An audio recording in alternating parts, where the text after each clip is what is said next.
As of today, I will be living here at Mother Base. Now my real trial begins. Zadornov was paying my room, board, and tuition, but he has since been captured. I told the man that with no more money from the KGB, I could no longer afford school. He bought my story, and when I said I would be willing to work, he took pity on me and let me stay. For some reason, Miller really pled my case. That was helpful, but the man is still a fool. His men are no better.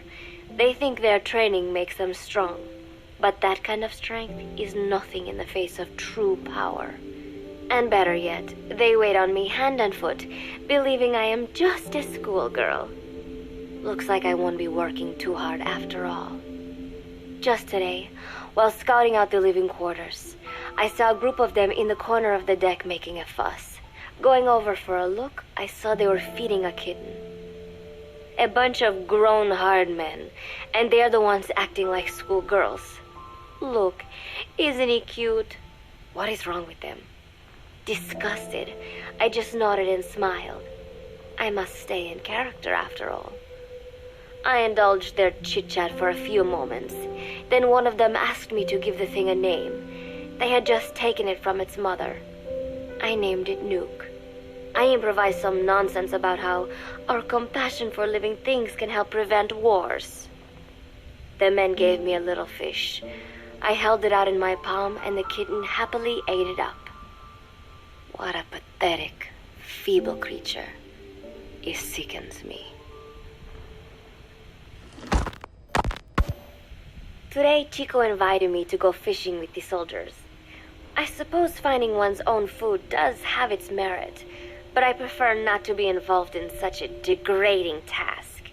And their prattling on about fishing being fun is nonsense. I'm not here to find playmates. Nevertheless, distasteful as it was, I went along in order to maintain my cover. Chico thrust a fishing pole into my hands, and we went up onto the deck where several soldiers had gathered. They welcomed us warmly. With so few women aboard Mother Base, I'm treated like a princess. No one suspects I am neither a teenager nor a student. It was nice and sunny, with a gentle breeze and waves. As I cast my line and waited for a bite, the soldiers began to ask me all sorts of questions. As always, I answered according to our predefined scenario, feigning a smile. As I sat there feeding them lies, the fish began to bite, and the soldiers began to focus on their prey. Chico had his bait stolen by a fish, and got so angry that he stood up and nearly fell into the sea. Everybody laughed. It almost made me want to join in too. At some point, I got a bite myself. The instant after I felt that first gentle tug, the fish yanked the line with astonishing strength, and I let out a cry of surprise. I thought he was going to be huge. It was my first time fishing, and I was a bit flustered, so the soldier beside me helped by supporting the pole from behind. "Reel it in," they shouted. I nodded, turning the handle as fast as I could. I wondered what kind of fish lived below the surface, and thought back to the deep sea dives I had to do as part of training. Those were difficult days, but I remember finding the multicolored fish gliding through the water incredibly soothing. After a hard fight, I pulled it up. To my surprise, it wasn't even half a vara, rather anticlimactic. But I wasn't doing it for fun, so I wasn't the least bit disappointed. Nook was hovering nearby with an expectant look on his face, so I gave the fish to him. All in all, a thoroughly wasted day. Preparations are coming along nicely. No one suspects me of being the one to let Zadornov out of his cell. Today, Amanda and I taught Cecile how to make gallo pinto.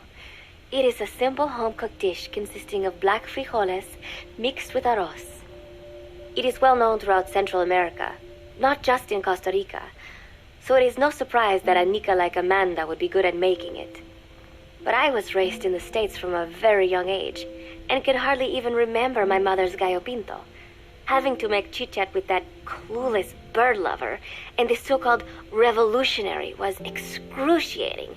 And, clueless or not, I will need to be especially careful around Cecile, the one who actually recorded that tape. Thankfully, Miller and his men seemed to believe I mistook the tape I found for one my friend made. In any case, one can never be too careful. Anyway, the three of us minced garlic and herbs, then cooked them in a pot with frijoles we'd soaked overnight. While waiting for them to cook, we sautéed onions and arroz in a frying pan. Cecile worked the frying pan according to Amanda's directions, but seemed a bit glum. She does have a knack for cooking, though. She is French, after all. We added water to the pan and watched the arroz begin to steam. While we waited, Amanda shared memories of her mother with us. They had been separated because of Simosa, but the taste of her mother's cooking was still fresh in her mind. When the frijoles were ready, we drained the water, stir-frying them with the rest of the vegetables. Quite a complicated process for home cooking. Nonetheless, it kept them occupied. The longer we sat and talked, the greater the chance of my arousing their suspicions. With women, it is not enough to just bat your eyelashes and giggle. It takes a lot of effort to divert attention. When the arroz was done cooking, we folded it into the frijoles and added salsa, stirring the mixture as it simmered. At this point, for some reason, the conversation turned to romance.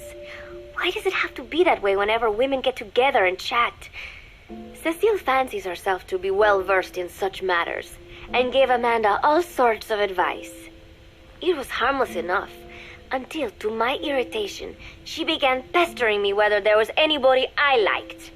Not right now, I said, trying to dodge the question. But she pressed on.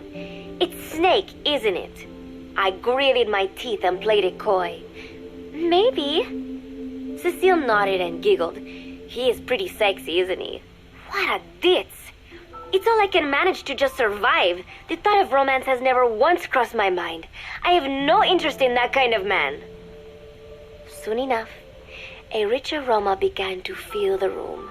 The gallo pinto was ready.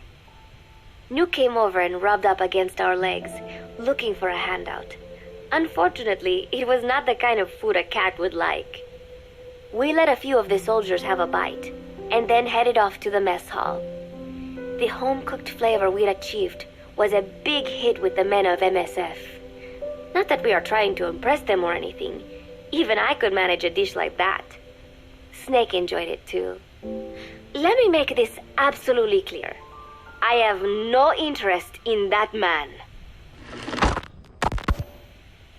Football, or soccer as it is known in the States, is extremely popular here. It has not caught on yet in the US, but it has legions of rabid fans all across Latin America. These fans can get so rowdy that it is commonly believed El Salvador and Honduras went to war in 1969 over scuffles in a soccer match. In reality, tensions between the two countries were already high. The match was merely one of the sparks that set them off. But these people are so passionate about this sport that the story seems plausible. Predictably, many of the soldiers here are fans. They have apparently divided themselves into Costa Rican and Nicaraguan teams and started playing each other. To play, you need a ball and 2 goals. The R&D team built and set up simple goals on the deck. I had absolutely no interest, but Chico insisted that I come and watch. It was not a proper match by any means. The pitch was not even regulation size, but the players and spectators alike got pretty excited. They banged empty cans and shouted cheers through the handmade megaphones.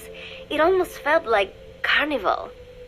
Huey, the referee, blew a whistle to start the match. The soldiers' training has left them in excellent physical shape, but they lacked the honed skills of professionals and their play was quite rough. Midway through, one of the men collided with another. They started shouting at one another, but Huey stepped in. I thought we had forsaken our countries, become one with the earth, he said, quoting Snake. We are not competing for national pride here, and we are not fighting for the good of any one country.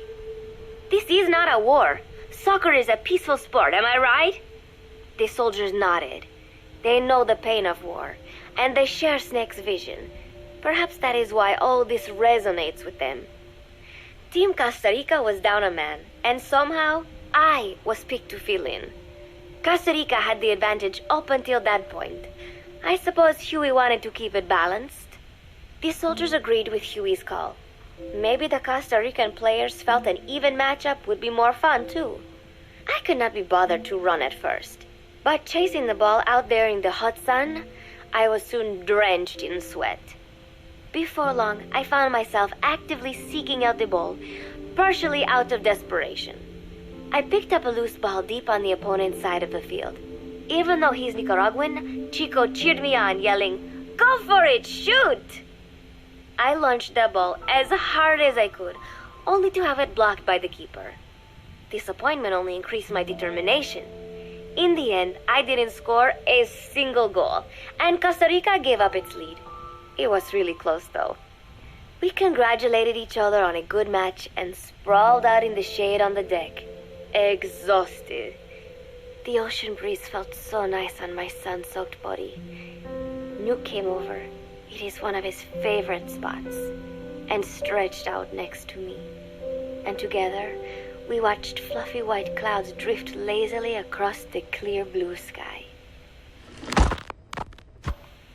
It was lovely out today, so I decided to sun myself in a lounge chair up on the deck when Strangelove came up to me. Despite the heat, she was in her usual long sleeves and pants. I waved at her. She looked away and mumbled, "Hello there. Fancy meeting you here." I asked if she needed anything, feeling her eyes creeping up and down my body like she was savoring it. Finally, she swallowed and said, "You have such beautiful skin." Bewildered, I shook my head and said, "No, not at all. I had heard rumors that she was a lesbian, but she couldn't be after me, could she?" She continued to stare and said, "No, it is beautiful, but you must not let yourself get so tanned." And then she took my hand in hers. "What is wrong with a little sun?" I asked, trying to cut the conversation short. But she shook her head violently. "No, you mustn't. A young lady should take better care of her skin." She was acting strangely now, as if aroused. She lectured me on the perils of tanning, how it ages skin, causing wrinkles and spots, and in the worst cases, even skin cancer. I knew already that tanning could cause spots, but I thought only pale-skinned Anglo-Saxons had to deal with that. Having a scientist tell me it causes aging, though, that spooked me a little. If I am to keep playing the teenager, I will have to start paying more attention to my skin. Sensing my anxiety, she took a small tube from her pocket. She said it was the sunscreen she always used. She told me to keep it. I didn't know what to say. I was more than happy to take it, but exactly what were her intentions? Was she merely being nice? Or is she really into me? Either way, there was no reason to refuse, I suppose. I have undergone training. An out-of-shape woman does not pose any real threat to me. Having power means not being afraid. It is the same on a global scale. A country with nukes can dictate terms to a country without them. I thanked her and took the tube. Then she offered to put some on for me. She squirted some lotion onto her fingers and began rolling it into my chest. It happened so suddenly, and I was so taken aback that I did not even think to protest. She caressed my stomach with her long white fingers, then slid them upwards between my bikini-clad breasts. "What? Wait," I sputtered as her moist eyes met mine. She was beautiful. Somehow, I found myself captivated by this woman more than 10 years my elder. "Hold still," she whispered in my ear. I nodded silently, unable to refuse. My body went limp, motionless, as if in a trance. Gently, carefully, she rubbed the lotion all over my entire body. I shouldn't have enjoyed it, and yet I could not help myself. For a moment, I was spellbound. That woman is dangerous. I had better watch myself.